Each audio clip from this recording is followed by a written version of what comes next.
ఏమైందంటే దేవుడు ఇశ్రాయేలులో ఉన్న 12 గోత్రాల వారి కొరకు న్యాయాధిపతులను దేవుడు నియమించాడు. న్యాయాధిపతులు సుమారు 350 సంవత్సరాల పాటు న్యాయాధిపతులు పరిపాలించారు. ఈ న్యాయాధిపతుల్లో ఒక ప్రత్యేకమైన న్యాయాధిపతి, యంగ్స్టర్స్ అందరూ కూడా అతను చూడగానే వావ్ అనిపిస్తుంది అన్నమాట. వావ్ అనిపిస్తుంది. అసలు ఈ లోకంలో మీరు అనుకుంటున్నారు ఈ పనికి మాలిన సినిమాలో, లేదంటే ఆ ఇన్స్టా రీల్సో, లేదా మరొకటో చాటింగ్లో, మరొక ఫ్రెండ్షిప్సో, మరొకటో ఈ సోషల్ మీడియాలోనో ఆడియోలోనో వీడియోలో ఏదో అద్భుతం ఉందనుకుంటున్నారు. అసలు బైబిల్ మీరు చదువుతూ ఉంటే ప్రతి వచనం కూడా మీకు ఎలా అనిపిస్తుంది అంటే, వావ్, ఇది నిజంగా దేవుడు ఎంత అద్భుతంగా చేశాడా, ఇంత అద్భుతంగా జరిగిందా. కొన్నిసార్లు నేను బైబిల్ చదువుతున్నప్పుడు ఆగిపోతా, ఆలోచిస్తూ ఉంటా, అసలు ఎంత అద్భుతం ఇది. నా భార్యని పిలిచి చెప్తా, ఇక్కడ ఇలా జరిగింది, అసలు ఎంత అద్భుతం అంటే. నిజంగా మీరు లోతుగా దాన్ని ఆలోచిస్తూ ధ్యానం చేస్తూ ఉంటే అనిపిస్తుంది. ఒక బైబిల్తో పాటు ఒక స్టడీ బైబిల్ పెట్టుకుని చదువుతూ ఉంటే అసలు ఇది ఎలా సాధ్యమైంది, దేవుడు ఎంత అద్భుతంగా చేశాడు, మెస్మరైజ్ అయిపోతాం మనం. అసలు ఈ లోకంలో నేను ఎంత అల్పం ఆఫ్టర్ ఆల్ అనిపిస్తుంది మీకు.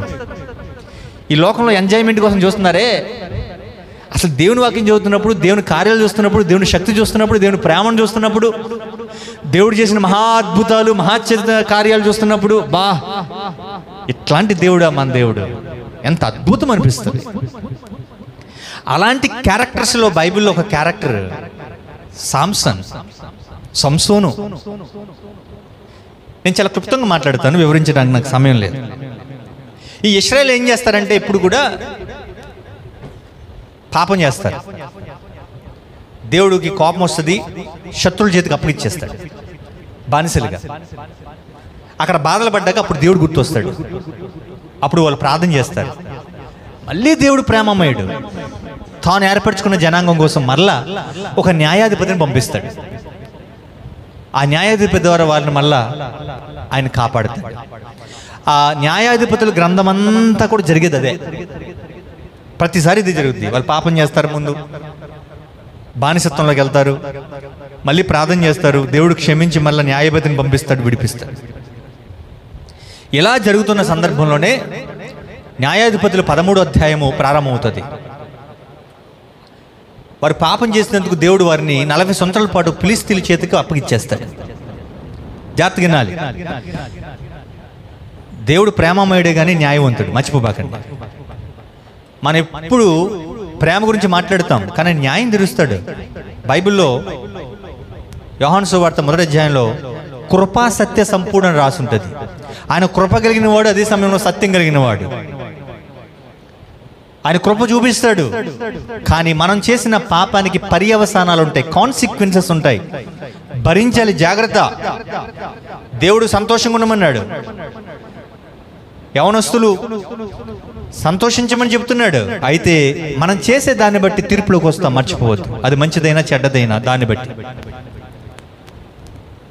వారు పాపం చేశారు కాబట్టి బానిసత్వంలోకి వెళ్ళారు. దేవుడు మానోహ అనే వ్యక్తికి అతని భార్యను ప్రేమించి మరి ఒక వాగ్దాన పుత్రుడిని ప్రామిస్ చేస్తాడు. అతనే సంసోను గురించి బైబిల్లో జాగ్రత్తగా వినండి, మీరు వినండి, సరిపోతుంది, అర్థమవుతుంది. ఒక 4 అధ్యాయాలు రాసిందంతే. 96 వచనాలు ఉన్నాయి సంసోను గురించి. ఎన్ని వచనాలు?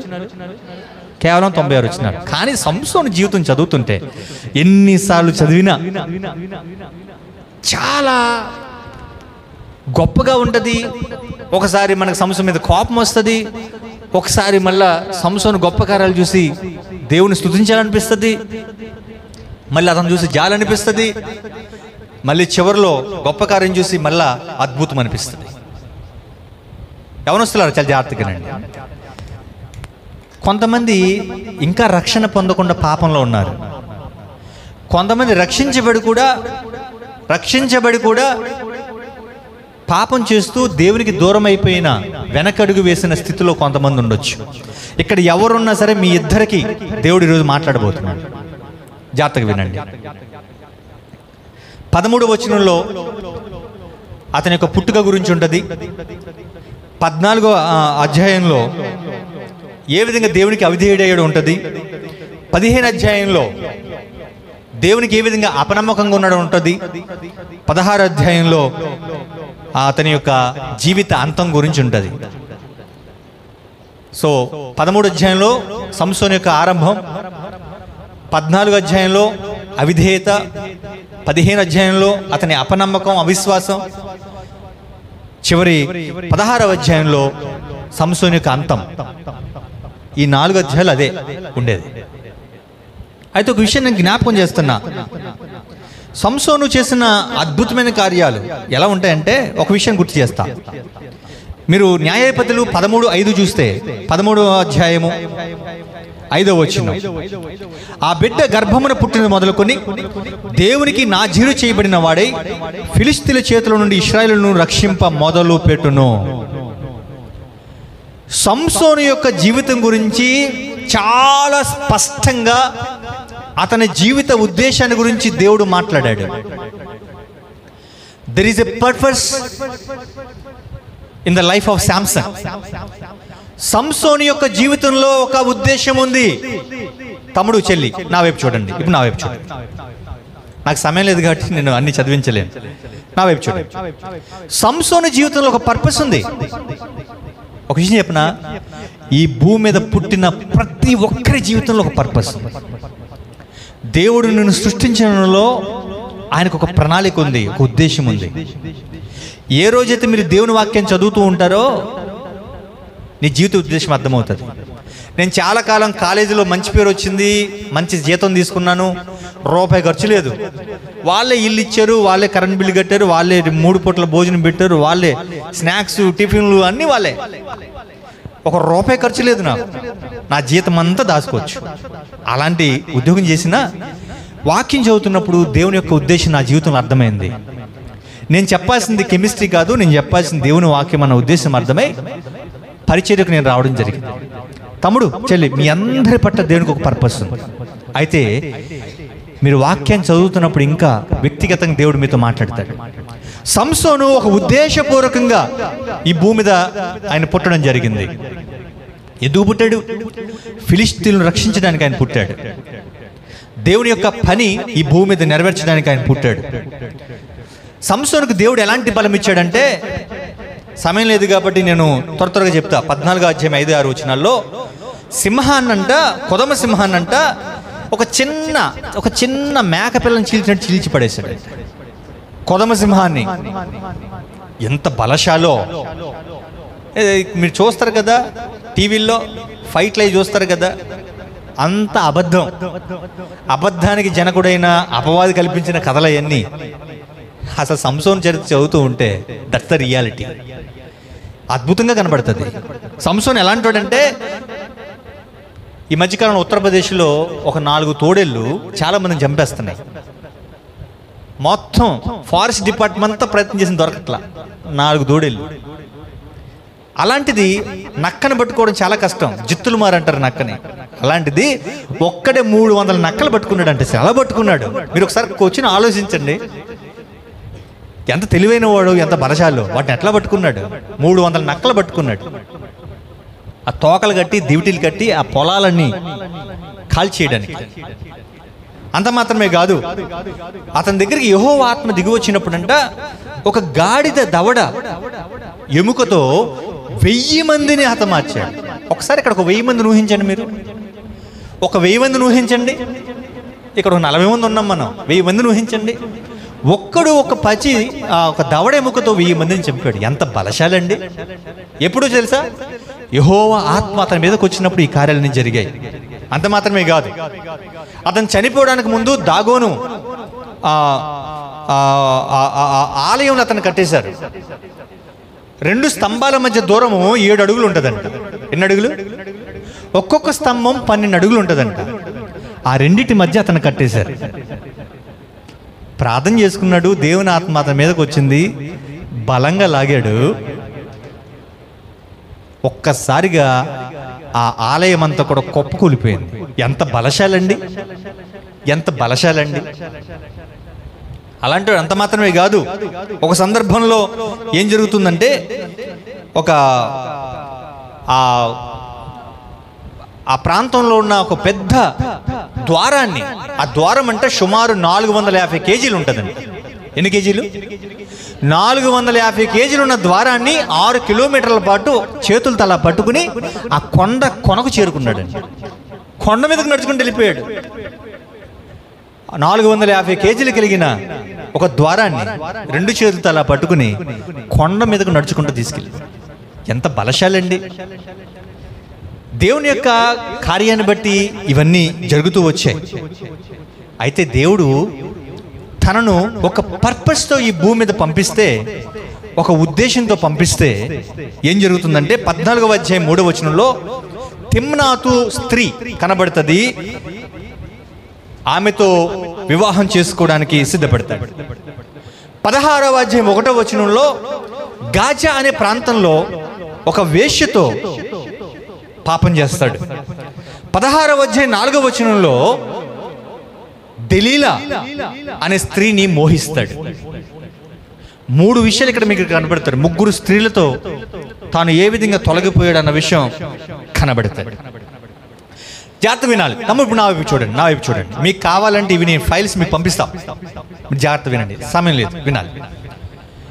దేవుడేమో ఒక ఉద్దేశంతో ఈ భూమికి అతను పంపించాడు. ఫిలిష్తీయుల నుండి ఇశ్రాయేలును కాపాడడానికి ఒక న్యాయాధిపతిగా, ఒక నాయకునిగా దేవుడు అతను పంపిస్తే, తన ఆత్మను అనుగ్రహిస్తే, యెహోవా ఆత్మ అతని మీదకి వచ్చినప్పుడు ఎంత గొప్ప కార్యమని చేయగలడు అతను. అలాంటి వ్యక్తి శరీరం బలంగానే ఉంది, కానీ అతని మనసులో బలహీనంగా ఉంది. ఆత్మీయ జీవితం బలహీనంగా ఉంది. ఆత్మీయ జీవితం పతనమైపోయింది. ఒకసారి ఏమో తిమ్నాతు స్త్రీ దగ్గరికి వెళ్తాడు. దేవుడు అంతకుముందు ధర్మశాస్త్రంలో ఖచ్చితంగా అన్యులను వివాహం చేసుకోవద్దని చెప్తే ఇతను అన్యులని వివాహం చేసుకోవడానికి వెళ్తాడు. మరొక చోట వ్యభిచారం చేయవద్దని చెప్తే ఒక వేశ్యతో పాపం చేస్తాడు. మరొకసారి దెలీలా ఆమెతో అతను మోహించిన స్థితి. దేవుని విషయాలు అర్థం చేసుకునే ఒక గుడ్డితనం అతనికి వచ్చేస్తుంది. అలాంటి స్థితిలో ఉన్నట్లుగా మనం చూస్తూ ఉన్నాం. ఒక విషయం జ్ఞాపకం చేస్తున్నాం. తను పాపం చేస్తున్నప్పుడు దేవుడు హెచ్చరికలు ఇస్తూనే ఉన్నాడు. ఏదైనా ఒక విషయం జ్ఞాపకం చేస్తున్నావు. ఈరోజు దేవుడు ఆయన వాక్యం ద్వారా మీకు హెచ్చరిక ఇస్తున్నాడు. దేవుని వాక్యానికి మనం తలగ్గకపోతే, ఇంకా నీ జీవితంలో ఏదైనా పాపం ఉంటే దాన్ని తీసుకోమని దేవుడు ఎప్పుడైనా మాట్లాడుతున్నప్పుడు తలగ్గకపోతే ఏమవుతుందో తెలుసా? సమస్యలకు వెళ్తాం, శాపాన్ని కొని తెచ్చుకుంటాం, శిక్ష వస్తుంది, బాధ వస్తుంది, జబ్బు వస్తుంది, ఓడిపోతాం, మరణం వస్తుంది, అన్నిటికంటే భయంకరంగా నరకం కూడా వస్తుంది. దేవుడు హెచ్చరిస్తున్నప్పుడు జీవితాలు సరి చేసుకోవాలి. ఒక అమ్మాయితో మోసపోయాడు, రెండవదిగా మళ్ళీ వేశ్య దగ్గర, మళ్ళీ మూడవదిగా దెలీలా దగ్గర మోసపోయాడు. ఎంత భయంకరమైన స్థితి! యవనస్తులు, ఒక విషయం జ్ఞాపకం చేస్తున్నా. మిమ్మల్ని గనక ప్రశ్నలు అడగమంటే అడిగే ప్రశ్నలు ఎలా ఉంటాయి తెలుసా? అది పాపం అని తెలిసినప్పటికి కూడా, అన్నా అందరు ఇది చేస్తున్నారు కదా, ఇది కూడా తప్పేనా? ఒక కప్పనంట, జాగ్రత్తగా నా వైపు చూడాలి. ఒక కప్పనంట వేడి నీళ్ళలో వేస్తే ఏమైందో తెలుసా? ఎప్పుడైనా కప్పను వేడి నీళ్ళు వేసారా? వెంటనే దూకి బయటికి వెళ్ళిపోతుంది. కానీ చల్లటి నీళ్ళల్లో కప్పను పెట్టి మీ పొయ్యి మీద పెట్టి ఆ గిన్నెని నెమ్మదిగా వేడి చేయడం ప్రారంభించండి. ఆ కప్ప ఇంకా వేడి రాలేదు కదా, ఇంకా వేడి రాలేదు కదా, ఇంకా వేడి రాలేదు కదా అనుకుంటుందట. చివరికి ఏమైందో తెలుసా? ఆ కప్ప దాని నుంచి బయటికి రాదు. నెమ్మదిగా దాంట్లోనే అది బాయిల్ అయిపోద్ది, చచ్చిపోద్ది. తమ్ముడు, చెల్లి, మీ జీవితంలో ఏదైతే అన్నా, ఈ ఒక్కటేనన్నా నా జీవితంలో పాపం, ఇదొక్కటేనన్నా, ఈ అమ్మాయి అన్నా, ఈ అబ్బాయి అన్నా, లేదా ఈ వెబ్సైట్ అన్నా, లేదు ఇదిగో నాకు ఈ స్నేహం అన్నా, లేదు నాకు ఈ స్మోకింగ్ అన్నా, ఈ డ్రింకింగ్ అన్నా, ఈ డ్రగ్ అన్నా, లేదు ఇదిగో ఇలా తిరుగుబాటు చేయడం, నేను అన్నీ చేస్తాను కానీ అమ్మ నాన్న మాట విన్నన్నా, అన్నీ చేస్తాను కానీ మందిరానికి రానన్నా, అన్నీ చేస్తాను, ఇది ఒక్కటేనన్నా, మిగతా అన్నీ బాగుంటాయి అన్న. తమ్ముడు చెల్లి జాతకు విను. ఆ కప్ప నెమ్మదిగా ఏమవుతుందంటే దానికి అలవాటు పడుతున్నట్టుగా ఉండి చివరికి చచ్చిపోయే పరిస్థితి. పాపం ఎలా ఉంటుందంటే అందంగా ఉంటుందంట, పాపం ఎలా ఉంటుందంటే తీగా ఉంటుందంట, పాపం మెత్తగా కనపడుతుందిరా. పాపం ఎలా ఉంటుందంటే అనుకున్న దానికంటే ఎక్కువసేపు నిన్ను అక్కడ పాపం ఉంచుతుంది. ఒక తమ్ముడు చెప్పాడు, అన్న ఒక్క 5 నిమిషాలే చూద్దాం అనుకుంటానన్నా, వాట్సాప్ ప్రారంభిస్తాను, ఫేస్బుక్కి వెళ్తాను, అక్కడి నుంచి ఇంకో సైట్కి వెళ్తాను, ఇదిగో ఈ భయంకరమైన అశ్లీల వీడియోలు, పోర్నోగ్రఫీ చూస్తాను. 5 నిమిషాలు అనుకుంటానన్నా, చివరికి గంటల తరబడి పాపము యొక్క ప్రభావం అలాగే ఉంటుంది. అనుకున్న దానికంటే ఎక్కువసేపు ఆ పాపం చేస్తుంది. అంత మాత్రమే కాదు, పాపం అనుకున్న దానికంటే ఎక్కువ దూరం తీసుకెళ్తుంది. ముందు స్నేహంతో ప్రారంభమవుతుంది, చివరికి అది ప్రేమగా ఒక కుయుక్తితో చేసే యవనస్తులు లేకపోలేదు. అయితే ఒక విషయం చెప్పిన, పాపం చూడడానికి అందంగా ఉంటుంది, తీగా ఉంటుంది, సాఫ్ట్గా మెత్తగా అనిపిస్తుంది, ఇవన్నీ బాగానే ఉన్నాయి. కానీ చివరికి ఈ పాపం నిన్ను నాశనానికి నడిపిస్తుంది. నువ్వు అనుకున్న రిజల్ట్ రాదు. సంతృప్తి అనుకున్నావు కదా, సంతృప్తి కాదు, అపరాధ భావం పెరిగిపోతుంది. అపరాధ భావం. ఒక తమ్ముడు చాలా కాలంగా మాట్లాడతలేదట ఫ్యామిలీతో. అతని కౌన్సిలింగ్ చేసే అవకాశం వస్తే అతనితో చాలాసేపు మాట్లాడాక, ఏంటి తమ్ముడు ఏమైంది అంటే, అన్న నేను చేసే పాపాలు భయంకరం, నేను చేసే పాపాన్ని నేను తట్టుకోలేకపోతున్నా, కానీ ఆ పాపం చేయకుండా ఉండలేకపోతున్నా, నేను ఎవ్వరికి మొహం చూపించలేకపోతున్నా. అపరాధ భావం. అతను అనుకున్నాడు, ఏదైతే పాపం చూస్తున్నాడో, చేస్తున్నాడో, ఆలోచిస్తున్నాడో అది సంతృప్తిస్తుంది అనుకున్నాడు. కాదు, తన జీవితానికి అపరాధ భావాన్ని మిగిల్చింది. ఛీ, ఎందుకు నాకు ఈ జీవితం. ఒకనొక దశలో దెలీలా విషయంలో సంసోను అతను ప్రాణము విసిగి చావగోరినని రాసి ఉంటుంది. అతని ప్రాణము విసిగి చావగోరేను. ఎలాంటి సంసోనండి, కారణ జన్ముడండి. మన జీవితంలో కూడా ఒక పర్పస్ ఉంది, కానీ పాపము చేస్తూ ఉండడం వల్ల ఏమైతే తెలుసా, చివరికి ఎందుకు ఈ బ్రతుకు, ఎంతకాలం మోసం చేస్తా అమ్మ నాన్నని, ఎంతకాలం మోసం చేస్తా పాస్టర్ గారిని, ఎంతకాలం మోసం చేస్తా నా వాళ్ళని, ఎంతకాలం మోసం చేస్తా దేవుణ్ణి, ఎందుకు ఈ బ్రతుకు అనిపిస్తుంది. పాపము అంత భయంకరమైనది. అందుకనే దేవుడు గద్దిస్తూ ఉంటాడంట, గద్దించిన వినకపోతే హఠాత్తుగా నాశనం వస్తుందట. చాలా జాగ్రత్త. ఒక విషయాన్ని గుర్తు చేస్తున్నా, మనలో చాలా మంది ఏమయ్యామంటే సెన్సిటివిటీ అంటారు. సెన్సిటివిటీ.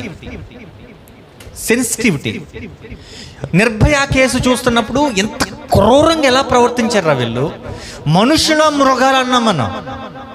ఈ మధ్య కలకత్తా డాక్టర్ విషయం వింటున్నప్పుడు అసలు ఈ మనుషులేనా ఇంత భయంకరంగా ఏ విధంగా వాళ్ళని చిత్రవధ చేసి చంపేశారు. అత్యాచారం భయంకరంగా, చచ్చిన శవంతో కూడా అత్యాచారం చేశారనేది న్యూస్లో మనం వింటున్న మాట. ఎలా సెన్సిటివిటీ పోయిందండి, సెన్సిటివిటీ. ఒక విషయం మేము మాట్లాడుకుంటున్నాం కొంతమంది, అన్న ఏమైంది, ఏం జరుగుతుంది, ఏమైపోతుందంటే ఒక అతను అంటున్నాడు, అన్న రోజంతా సినిమాలు చూస్తారు, ఆ సినిమా నిండా చంపడం, నరకడం, పీకలు తెగ్గొట్టడం, చంపడం, 100 మంది 1000 మందిని చంపడం, నరికేయడం, చంపేయడం, రక్తం, వైలెన్స్. దాంట్లో ఉండేది వైలెన్స్ అంటే 2 రొమాన్స్ అండి. ఏదైతే వాక్య విరుద్ధం ఉందో అదొక కల్పిత కథ, అబద్ధానికి జనకుడు సాతాను మనుషులను నాశనం చేయడానికి వేసిన వలది. ఆ వైలెన్స్ చూసి ఇంతకు ముందు చిన్న ఒక రక్తపు బొట్టు చూస్తే కళ్ళు తిరిగి పడిపోయేవాళ్ళు చాలా మంది. ఇప్పుడంట రక్తం పడిపోయి మడుగులో ఉంటున్నా వాళ్ళ బండి వాళ్ళు వేసుకుని వెళ్ళిపోతున్నారంట, ఏదో చూసి వెళ్ళిపోతున్నారంట. సెన్సిటివిటీ లేదట. నీ ఆత్మీయ జీవితంలో కూడా పాపం ఆ విధంగా మార్చిందా? ఎప్పుడన్నా మీరు బస్ స్టాండ్ దగ్గర బాత్రూముల దగ్గర చూసారా? తప్పన పరిస్థితులు అటువైపు వెళ్తుంటే తట్టుకోలేము, కానీ అక్కడ ఒకడు కూర్చుంటాడు డబ్బులు తీసుకోవడానికి. అతను ఇప్పుడు ముక్కు మూసుకోవడం చూసారా? ముక్కు మూసుకుని ఉంటాడా? ఎందుకున్నాడు? అలవాటు పడిపోయాడు. ఇక అతనికి సెన్స్ లేదు. ఇక యవనస్తుల జీవితంలో చాలామంది పాపానికి బానిసలైపోయి, అన్నా నేను వాడంత పెద్ద పాపం ఏం చేయట్లేదన్నా, వీడంత పెద్ద ఘోరమైన తప్పేం చేయట్లేదన్నా, వాడైతే డ్రగ్స్ అన్నా, నేను స్మోకింగేనన్నా, వాడైతే అది పెద్ద తప్పన్నా, నేను కేవలం ఎప్పుడప్పుడేనన్నా. ఇట్లాంటి పాపపు బానిసత్వం ఉన్నవారు ఇంకా ఉన్నారు. మందిరాలకు వచ్చే వాళ్ళు కూడా ఉన్నారు. ఎంత భయంకరమైనది, ఎంత భయంకరమైన స్థితిలో, సెన్సిటివిటీ కోల్పోయిన స్థితిలో ఉన్నావా? చాలా జాగ్రత్త అన్న విషయాన్ని నేను గుర్తు చేస్తా ఉన్నా. పేతురు రాసిన మొదటి పత్రిక 4వ అధ్యాయం 3వ వచనంలో యవనస్తుల పరిస్థితి ఎలా ఉందో రాయబడింది. నేను ఆ విషయాలు ధ్యానం చేస్తున్నప్పుడు అసలు అచ్చు సరిపోయిందేమో ప్రస్తుత యవనస్తులు కనపడింది. మొదటి పేతురు 4:3 తర్వాత మీరు చదవండి, నేను ఎక్కువ సమయం ఇవ్వను. పోకిరి చేస్తలంట. ఏమున్నాయి యవనస్తులు? ఏముంది ఇప్పుడు? ఏముంది? నాకు తెలుసు, కాలేజీలో సార్ ఇట్లా పాఠం చెప్తాడు, ఆయన మళ్ళీ ఇటు తిరిగేలోపు చాలా కోతి పనులు జరిగిపోతాయి. మీకు కూడా తెలియదు ఆ విషయం. పోకిరి. నేను ఒక మాట అంటున్నాను, బాధపడద్దు. దాని నుంచి విడుదల పొందాను కాబట్టి చెప్పేగా, సినిమాని శోధనలో నుంచి నేను విడుదల పొందానని. ఆ రోజు నుంచి అది నాకు దాని మీద నాకు అసహ్యం, కంపరం. దేవుడు దాని మీద నాకు జయాన్ని ఇచ్చాడు. నేను చాలామంది ఛాలెంజ్ చేశా, పట్టుకోమని. అది ఎక్కడో థియేటర్ కాదు, టీవీలో కాదు, ఈవెన్ సెల్ ఫోన్లో కూడా చూసిన అది పాపమే నాకు తెలుసు. పోకరి అనేది హిట్ అంట, ఇడియట్ అనేది హిట్ అంట, జులై అనేది హిట్ అంట. అర్థమవుతుందా మీకేనా? ఏమర్థమవుతుంది? ఆ బ్యాచ్ ఎక్కువ ఉన్నారనమాట. మానవ జీవితంలో నేను జ్ఞాపకం చేస్తున్న విషయాలు గుర్తు చేస్తూ ఉన్నా. పోకిరి చేస్తాడు, చెడ్డ మాటలు మాట్లాడేవాళ్ళు, బూతులు, డబుల్ మీనింగ్. అసలు ఇప్పుడు యవనస్తుల మాట చూస్తుంటానండి, మాట ప్రారంభంలో అమ్మను ఒక బూతు తిట్టడం, మాట చివరిలో అమ్మను బూతు తిట్టడం. ఎంత అసహ్యమైన జీవితాలు, ఎంత పాపం అది. ప్రతి మాట లెక్కలోకి వస్తుంది, తీర్పులోకి వస్తుంది. దేవుడి వాక్యం చెప్తుంటే డబుల్ మీనింగ్ డైలాగులు, వయసుకు మించిన మాటలు లేవా? టీజింగ్, అమ్మాయిలు నడిపించడం, అమ్మాయిలు ఎలా ట్రాప్లో చేయాలని ప్రయత్నించడం, కొత్త కొత్త పథకాలు వేయడం. పోకిరీ చేష్టలు లేవా? రెండు అక్కడ కనబడే దురాశలు అంట. దురాశలు అంటే అది మంచి ఆశ కాదు, దేవునికి విరుద్ధమైంది, వాక్యానికి విరుద్ధమైంది. 3 అక్కడ రాయబడింది మద్యపానం. అది ఏ విధంగానైనా, నేను ఒక మాట చెప్తున్నా, ఎప్పుడన్నా పెట్రోల్, మన బైక్లో పెట్రోల్ కాకుండా డీజిల్ పోస్తామా? బైక్ ₹1,00,000 అండి. ఏమవుతుంది డీజిల్ పోస్తే? Engine body. ఆఫ్టర్ ఆల్ ₹1,00,000 బండికి మనంత ప్రయారిటిస్తామే. ఎంత విలువైన నీ దేహాన్ని ఎందుకు పాడు చేసుకుంటున్నావు? వ్యర్థమైన వాటిని. దేవుడు ఏమన్నాడు తెలుసా? ఇది దేవుని ఆలయం, నీ శరీరం దేవుని ఆలయం. ఎవడైనా ఈ ఆలయాన్ని పాడు చేస్తే నేను వాడిని పాడు చేస్తా. బాబోయ్, అర్థమవుతుందా? స్మోకింగ్ కావచ్చు, డ్రింకింగ్ కావచ్చు, డ్రగ్ కావచ్చు, పల్లెటూరు వరకు వచ్చేసి నాకు తెలుసు, అన్ని చోట్ల దొరుకుతున్నాయి నాకు తెలుసు. అది తప్పు కాదు, పాపం కాదు అనుకుంటున్నావా? అల్లరితో కూడిన ఆటపాటలంట. అవి మూవీస్ కావచ్చు, వెబ్ సిరీస్ కావచ్చు, టిక్ టాక్లు కావచ్చు. టిక్ టాక్ ఎందుకు బ్యాన్ చేశారు తెలుసా? ఎందుకు బ్యాన్ చేశారు? అశ్లీలత పెరిగిపోయిందని బ్యాన్ చేశారు. ఎంత భయంకరమైన స్థితి. టీవీ షోస్ ఎంత భయంకరంగా ఉన్నాయి. జబర్దస్త్, ఎంత డబుల్ మీనింగ్ డైలాగులు, ఎంత వాక్య విరుద్ధమైన పోకడ. క్రైస్తవ కుటుంబాల్లో, క్రైస్తవ జీవితాలు ఉండడానికి వీలేదు. మొన్న ఒకరోజు నేను బస్సు ఎక్కాను, లాస్ట్లో సీట్ వచ్చింది, ఎంద్రా బస్ కూర్చున్నా. ఎవరిని చూసినా అదేనండి, ఎంజాయ్ చేస్తున్నారు. పనికి మాలిన డబుల్ మీనింగ్ డైలాగులు. పురుషుడి వేషం స్త్రీ వేసుకోకూడదని బైబిల్ చెప్తుంటే అలాంటి వేషాలు వేసుకుని వాటిని ఎంజాయ్ చేస్తూ, ఒక స్త్రీ చెప్పింది ఆ డైలాగులు తన భార్య మీద కూడా ప్రయోగిస్తున్నాడు అంటే ఒక అతను. ఎంత భయంకరమైన స్థితిలోకి వెళ్ళిపోతున్నాం. టీవీలో ఉన్న షోస్ అన్ని ఏం చేస్తున్నాయి తెలుసా? ఇదే అల్లరితో కూడిన ఆటపాటలన్నీ, చేయదగని విగ్రహారాధన. చాలామంది అంట హెస్కేల్ గ్రంథం ఉంటుంది, హృదయంలో విగ్రహాన్ని పెట్టుకున్నామంట. దేవుని కంటే దేని నువ్వు ఎక్కువ ప్రేమించినా అది విగ్రహమే. విగ్రహం అంటే ఒక బొమ్మ కాదు. దేవుని కంటే ఒక అమ్మాయిని ప్రేమించిన, అబ్బాయిని ప్రేమించిన, ఒక వ్యసనాన్ని, ఒక విషయాన్ని, అదేదైనా కావచ్చు, చివరి కుటుంబమైన, భార్య అయినా, పిల్లలైనా, వీటన్నిటికంటే అత్యధికంగా ప్రేమించాల్సింది దేవుని అని దేవుని వాక్యం చెప్తుంది. దేవుడి స్థానాన్ని ఎవరు తీసుకున్నది విగ్రహమే. తమ్ముడు, ఒకవేళ జీవితాల్లో ఇలాంటి పరిస్థితులు ఉంటే నేను గుర్తు చేస్తాను. సంసోను పతనమైపోయాడు, పట్టబడ్డాడు, కండ్లు తీసివేయబడ్డాయి, బందీ గృహంలో ఉన్నాడు, తిరగలి ఇసిరే పని పెట్టారు. ఎంత బలశాలి, ఎలా అయిపోయాడు. ఒక మాట చెప్పి వచనంతో నేను ముగిస్తాను ఈ మాటలు. న్యాయాధిపతుల గ్రంథం 16:28లో ఇలాంటి పరిస్థితిలో సంసోను ఒక ప్రార్థన చేస్తున్నాడు దేవుడికి. అప్పుడు సంసోను, యెహోవా మా ప్రభువా, దయచేసి నన్ను జ్ఞాపకం చేసుకొనుము. దేవా, దయచేసి ఈసారి మాత్రమే నన్ను బలపరచుము.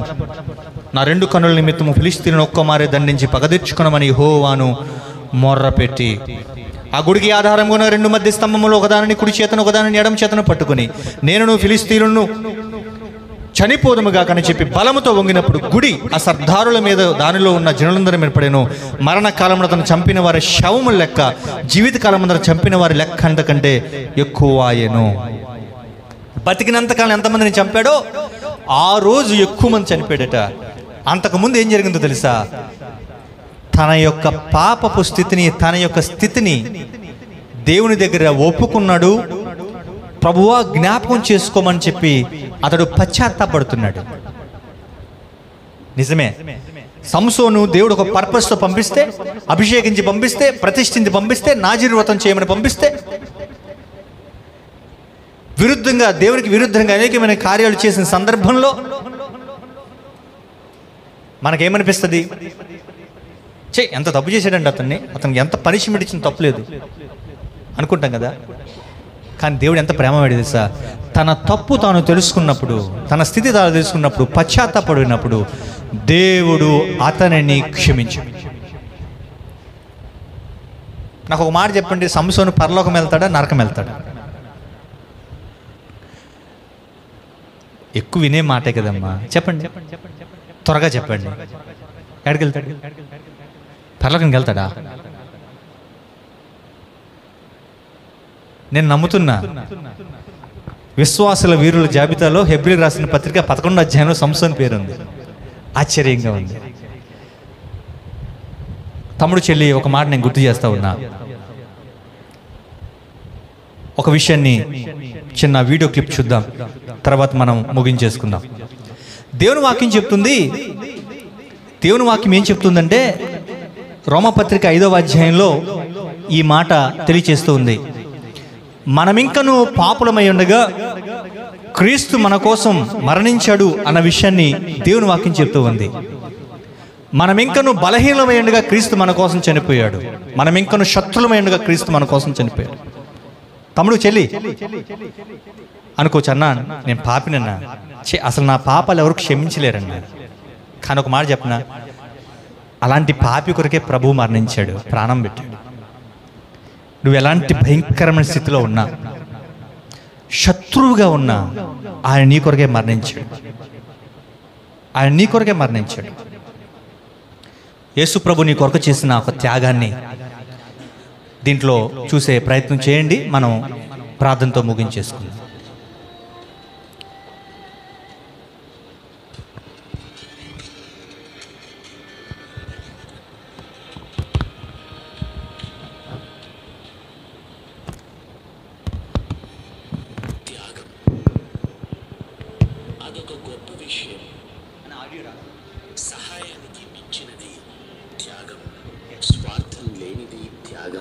ప్రేమకు పర్యాయ పదం చెప్పమంటే త్యాగం అని చెప్పడంలో తప్పులేదు. ఒక్క మాటలో చెప్పాలంటే ఉన్నదానిలో నుండి తీసుకోవడం సహాయం, కానీ తనకున్నదంతా ఇచ్చేయడం త్యాగం. ఈ భూమి మీద త్యాగం చేసిన వారు ఎంతో మంది ఉన్నారు. ఆస్తులను త్యాగం చేసిన వారు ఉన్నారు. ఆనందాలను త్యాగం చేసిన వారు కూడా ఉన్నారు. అమ్మ తన బిడ్డ కంటి నిండా నిద్రపోవడానికి తన నిద్రను త్యాగం చేస్తుంది. నాన్న తన పిల్లల సంతోషం కోసం కష్టాలలో కూడా తన ఇష్టాలను త్యాగం చేస్తాడు. అమ్మా నాన్నలే కాదు, అయిన వారు ఎవరైనా తమ వారి కోసం త్యాగం చేయడం సామాన్యం. కానీ అన్నింటికంటే ఒకరు తన ప్రాణాన్ని త్యాగం చేయడం చాలా ఉన్నతమైన విషయం. అయితే 2000 సంవత్సరాల క్రితం ఈ లోకానికి వచ్చిన మహనీయుడు యేసుక్రీస్తు ప్రభు చేసిన త్యాగం అన్ని త్యాగాలలో ఉన్నతమైనదని చెప్పవచ్చు. యేసుక్రీస్తు చేసింది ప్రాణత్యాగం మాత్రమే కాదు, ఆయన ఈ లోకంలో పుట్టినప్పటి నుండి మరణించేంత వరకు తన జీవితాన్ని మొత్తం త్యాగం చేశాడు. పరలోకంలో తన మహిమను త్యాగం చేసి ఈ లోకానికి వచ్చాడు. తండ్రితో ఉన్న తన ఆనందపు జీవితాన్ని త్యాగం చేశాడు. తన స్థాయిని త్యాగం చేసి ఈ భూమి మీద ఒక సామాన్యుడిగా జన్మించాడు. 12 ఏళ్ల వయసులోనే తండ్రి పని కోసం తన బాల్యపు ఆనందాన్ని త్యాగం చేశాడు.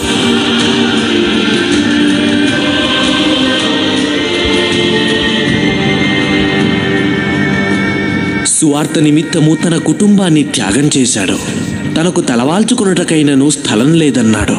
ఆస్తిపాస్తులను, ఇంటిని త్యాగం చేశాడు. వివాహాన్ని ప్రోత్సహించాడు. కానీ తన జీవితంలో వివాహం అన్న పదాన్ని త్యాగం చేశాడు. రోజుల తరబడి ఆహారం లేదు, నిద్ర లేదు, విశ్రాంతి లేదు, అసలు సుఖమే లేదు. అంతా త్యాగం. తండ్రి పనే తన ధ్యేయం. ఇది క్రీస్తు జీవితం.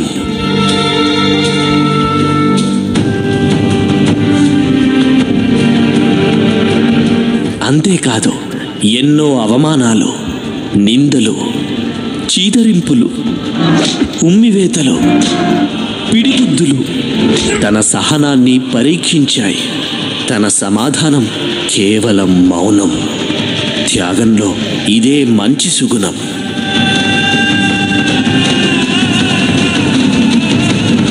ఒళ్ళు చీరేలా కొరడా దెబ్బలు,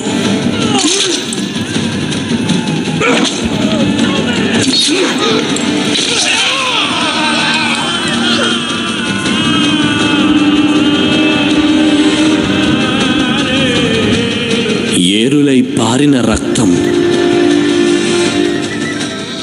కర్కశంగా దిగబడిన మేకులు,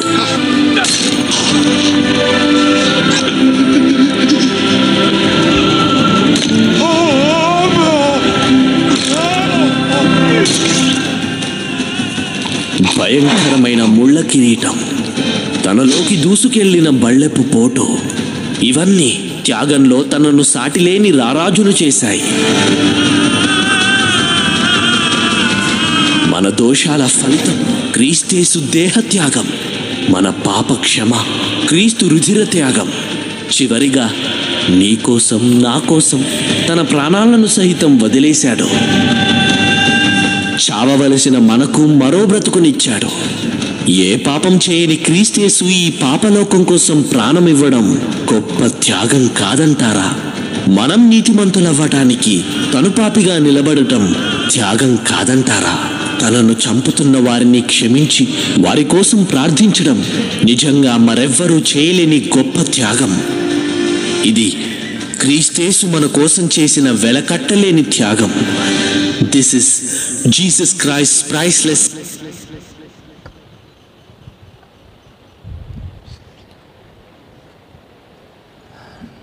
ఒక విషయం చెప్పి ముగిస్తున్నా. మనం చేసిన పాపాలను బట్టి మనకు శిక్ష రావాలి, మనకు అవమానం రావాలి, మనకు నింద రావాలి, మనం మరణించాలి. ఇంకా చెప్పాలంటే రెండో మరణానికి మనం పాత్రులం, నరకానికి మనం పాత్రులం. అయితే దాని నుంచి తప్పించడానికి యేసుక్రీస్తు మన జీవితాల్లో మనకు బదులుగా, మనం పాపులమైనప్పటికీ, బలహీనమైనప్పటికీ, ఇంకా చెప్పాలంటే శత్రువులం, ఒక శత్రువులుగా ఆయన ఎదుట మనం ప్రవర్తించినప్పటికీ ఆయన మనల్ని ఇంకా ప్రేమిస్తున్నాడు. తమ్ముడు, చెల్లి, ఒక మాట, ఒకవేళ నువ్వు ఇంకా పాపంలో కొనసాగుతూ ఉంటే, ఇప్పటి వరకు యేసు ప్రభువుని రక్షకుని అంగీకరించకపోతే, దేవుడు ఒక తరుణాన్ని నీకు ఇస్తున్నాడు. అవును ప్రభువా, నేను ఈ విషయాలు తప్పిపోయాను. మానవుడు పంచేంద్రియాల పాపం చేస్తాడట. ఆలోచన ద్వారా పాపం, చూడకూడదు చూడడం, ఆలోచించకూడదు ఆలోచించడం, మాట్లాడకూడదు మాట్లాడడం, చేయకూడదు చేయడం, వెళ్ళకూడని స్థలాలకు వెళ్ళడం. అందుకైనా పంచగాయాలు పొందాడు. ఒకవేళ నా జీవితంలో ఇంకా ఇదిగో పలానా పాపం ఇంకా దాగి ఉంది, ఈరోజు నేను ఒప్పుకుంటున్నాను, ఆయన సన్నిధిలో నేను విడిచిపెడతాను. అన్నిటికంటే ముఖ్యంగా 3 విషయాలు జ్ఞాపకం చేస్తున్నా. ఎవరు రక్షించబడతారు? Accept Jesus, accept you are a sinner. ABC 3 అక్షరాలు చెప్తున్నాను. నీవు పాపివి అని గ్రహించి నీ పాపములను ఒప్పుకున్నవా. Believe in Jesus died for you. యేసు నీ పాపాల కొరకు మరణించాడని నమ్మడం ద్వారా రక్షించబడతావు. Confess Jesus is Lord. యేసు ప్రభువు అని నువ్వు ఒప్పుకొని, నీ నోటితో ఒప్పుకొని, విశ్వసించి బహిరంగంగా ఆయనను ప్రకటించడం ద్వారా. కళ్ళు మూసుకోండి, ప్రార్థన చేద్దాం. కళ్ళు మూసుకోండి, ప్రార్థన చేద్దాం. ఒక చిన్న తీర్మానం మన జీవితాల్లో. నిజమే, సంసోను లాగా దేవుడు మనల్ని ఒక పర్పస్ కోసం ఈ భూమి మీద సృష్టించాడు. ఆయన బిడ్డలుగా, ఆయన పోలికలో, ఆయన చిత్తాన్ని నెరవేర్చడానికి దేవుడు మనం సృష్టించాడు. కానీ ఒకవేళ దారి తప్పామేమో, ఒకవేళ సంసోనులాగా మన జీవితం పాపంలో పడి కొట్టుమిట్టాడుతుందేమో. పాపం సైజులు లేవమ్మా. చిన్న పాపం పెద్ద పాపం లేదు, స్మాల్ లార్జ్ ఎక్స్ట్రా లార్జ్ లేదు. పాపం పాపమే. పాపం యొక్క ఫలితం అత్యంత భయానకం. ఒక్కసారి చిన్న తీర్మానం చేసుకుందామా? నిజమే, మనం పాపులుగా ఉన్నప్పుడు, బలహీనులుగా ఉన్నప్పుడు, శత్రులుగా ఉన్నప్పుడు క్రీస్తు మన కోసం చనిపోయాడు. అన్నా, ఒక మాట నువ్వు చెప్పగలవా? తమ్ముడు, చెల్లి, ఆలోచించండి. దేవుడు ఈరోజు నీతోనే కొన్ని విషయాలు మాట్లాడాడు. ఇంకా ఏ పాప బంధకులు ఉన్నావో విడుదల పొందడానికి, విడుదల చేయడానికి ప్రభు ఇష్టపడుతున్నాడు. ఒక్కసారి నీ జీవితం కోసం నువ్వు ఆలోచిస్తావా? దేవునికి వ్యతిరేకమైన కార్యాలు, వాక్యానికి విరుద్ధమైన కార్యాలు ఒకవేళ నీ జీవితంలో ఉంటే, ప్రభువా ఇదిగో నేను ఇంక ఈ పాపంలో ఉన్నాను, నీకంటే మరొక దానిని నేను ఎక్కువ ప్రేమిస్తున్నాను, ఇదిగో నా జీవితంలో నువ్వు చెప్పినట్టుగా పోకిరి చేస్తాడు, అల్లరితో కూడిన ఆటపాటలు, దురాశలు, నీకంటే ఎక్కువగా ప్రేమించే ఒక విగ్రహం నా జీవితంలో ఉంది. ఒకవేళ నువ్వు చెప్పగలిగితే ప్రార్థన చేస్తావా? ప్రార్థన చేస్తావా? ఎవరు కళ్ళు తెరవద్దు, ఎవరు కళ్ళు తెరవద్దు. నీకోసం ప్రాణం పెట్టిన ప్రభుతో మీరు మాట్లాడండి. ఆయన జీవితాన్ని మార్చగలడు. ఇదిగో నేను ఒకప్పుడు వేషధారిగా ఉన్నాను, నా జీవితాన్ని ఆయన చేతులు పెట్టాను, ఆయన నిత్య సంతోషాన్ని, సమాధానం నా జీవితంలో ఇచ్చాడు. నన్ను మార్చిన దేవుడు నిన్ను మార్చగలడు. ఆయనకు అసాధ్యమైంది లేదు. అందరూ కళ్ళు మూసుకోండి. ఒకసారి మీ జీవితాన్ని ఆలోచించండి. ఎవరు కళ్ళు తెరవద్దు. ప్రేమతో లేపితివే, పాపములో పడిన నన్ను, శాపములో మునిగిన నన్ను నీ ప్రేమతో లేపితివే. రోగమే నన్ను చుట్టుకొని ఉండగా, రోదనతో ఒంటరినయుండగా నా కన్నీటిని తుడిచితివే.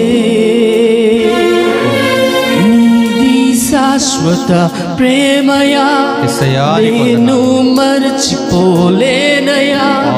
ఎన్ని యుగాలైనా మారదు. ఎండిన ప్రతి మోడును మరలాచి గురించి నా జీవితాన్ని మార్చు ప్రభువా. దేవునికి సమస్తము సాధ్యమే. ఆయన నిన్ను మార్చగల సమర్థుడు, సాధ్యమైనది. శాశ్వత ప్రేమయా, నేను మరచిపోలేనయా. ఎన్ని యుగాలైనా మారదు. ఎండిన ప్రతి మోడును మరలా చిగురించును. నా దేవునికి సమస్తము సాధ్యమే.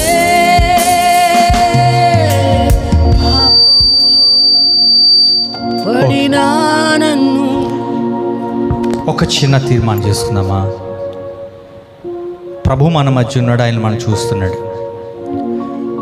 ఆయన కలవడ శిలువలో నుండి ఇంకా ఆయన ప్రేమ నీపై కుమ్మరిస్తూ ఉన్నాడు. దినమెల్లా చేతులు చాచి ఆయన నీ వైపు చూస్తూ ఉన్నాడు. నా కుమారుడా, నా కుమార్తె, నా వద్దకు వస్తావా? ఇదిగో నిన్ను నేను ఎందు నిమిత్తం ఈ భూమి మీద సృష్టింపజేశాను, నీ జీవిత ఉద్దేశం ఏంటో దాన్ని నేను నెరవేరుస్తాను. ఒకవేళ సంసోనులా పతనమైపోయావా? సంసోను చేసిన ప్రార్థన, ప్రభువా నన్ను జ్ఞాపకం చేసుకోనగలిగితే ఆయన క్షమించడానికి సిద్ధంగా ఉన్నాడు. దేవుడు నిన్ను ఎందుకు సృష్టించాడో నీకు అర్థమైందా? ఆయన మహిమ నిమిత్తం, ఆయనతో శాశ్వత కాలం నిత్యత్వం ఉండడానికి, ఆయన కొరకు జీవించడానికి, ఆయన పని చేయడానికి. అయితే ఒకవేళ దారి తప్పి ఉన్నావేమో, పాపంలో ఉన్నావేమో, ప్రభు నిన్ను పిలుస్తున్నాడు విన్న వాక్యంలో నుంచి.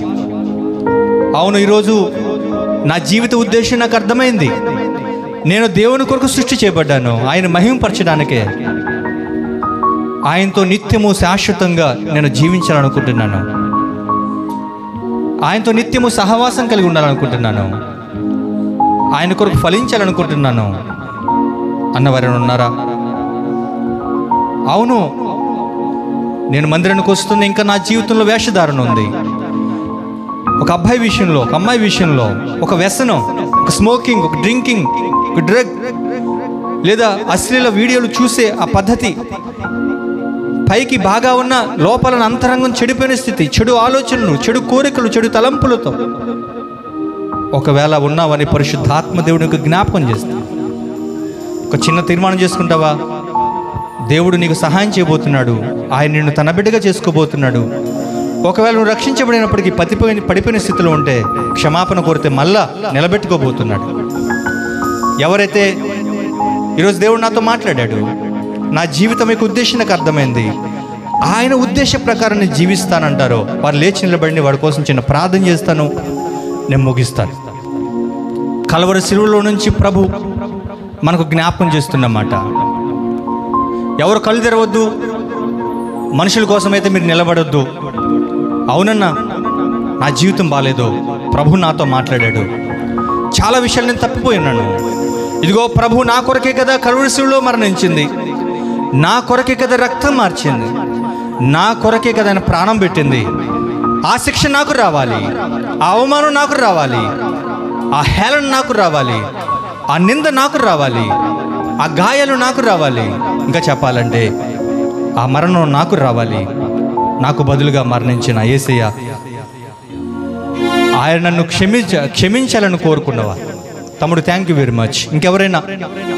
ఇంకెవరైనా మనుషులను చూసి నిలబడొద్దు, పక్క వాళ్ళని చూసి నిలబడొద్దు, మా కోసం నిలబడొద్దు, పాస్టర్ గారి కోసం నిలబడొద్దు. ఒక విషయం చెప్పనా? కన్ఫెస్, ఒప్పుకోవాలి. బహిరంగంగా యేసును నీ రక్షకునిగా నువ్వు ఒప్పుకోవాలి. అవును అన్నా, నేను ఈ పాపంలో ఉన్నాను, అయితే దీని నుంచి నాకు విడుదల కావాలి, ప్రభువు వద్దకు నేను వస్తున్నాను.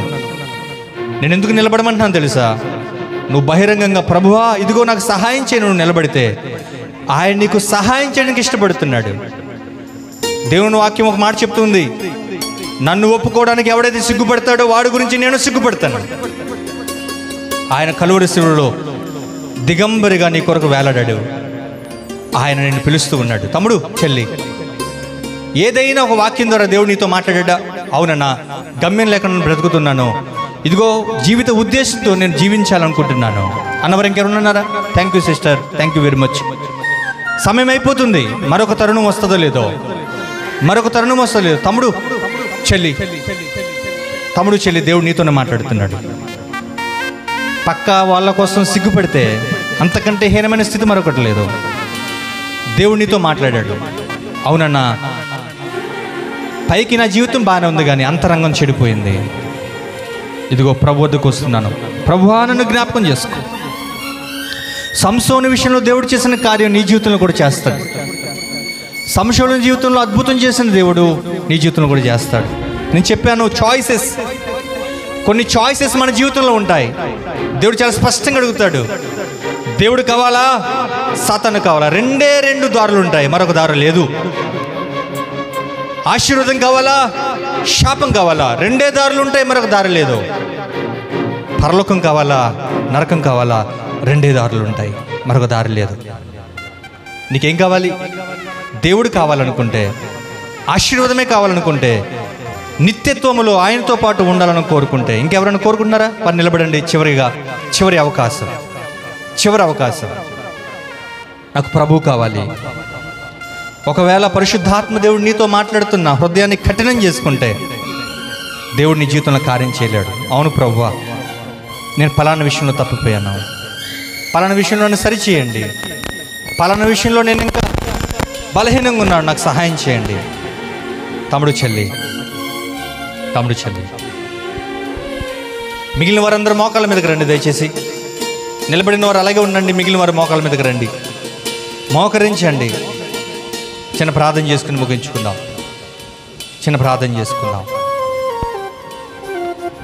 ఒక్కసారి ఆలోచించండి, మోకరించిన వారు ఆలోచించండి. పాపం విషయంలో మన సెన్సిటివిటీ కోల్పోయామా? ఇది పెద్ద పాపం కాదులే అన్నట్టుగా ఒకవేళ ఉన్నామా? నా బ్రతుకు బట్టబయలవుతుందేమో అనుకుంటున్నారా? ఒక్క మాట, మనం ప్రభు సన్నిధిలో ఉన్నాం, ఆయన ఎదుట ఉన్నాం. ఆయన నిన్ను చూస్తున్నాడు, నీ హృదయాన్ని చూస్తున్నాడు, నీ అంతరంగాన్ని చూస్తున్నాడు. యేసు రక్తము ప్రతి పాపము నుండి పవిత్రపరుస్తుందని చెప్పబడినట్లుగా నువ్వు ఒప్పుకుంటే ఆయన నమ్మదగిన వాడు, నీతిమంతుడు గనుక ఆయన నిన్ను క్షమిస్తాడు. ఇంకా ఎవరైనా అవునన్నా నా జీవితంలో ఒక ఉద్దేశంతో నేను జీవిస్తాను, ఇంతకాలం నేను గమ్యం లేకుండా జీవించాను, ఉద్దేశంతో జీవిస్తాను అన్నవారు ఎవరున్నారా? వాళ్ళు నేర్చుకునిపడండి. మరొక అవకాశం దేవుడు ఇస్తున్నాడు. ఎందుకు ఇంత అవకాశం ఇస్తున్నాను తెలుసా? ఒకవేళ దేవుడు మీ జీవితంలో మరొక తరుణాన్ని ఇస్తున్నాడేమో. తమ్ముడు చెల్లి, రేపు నీది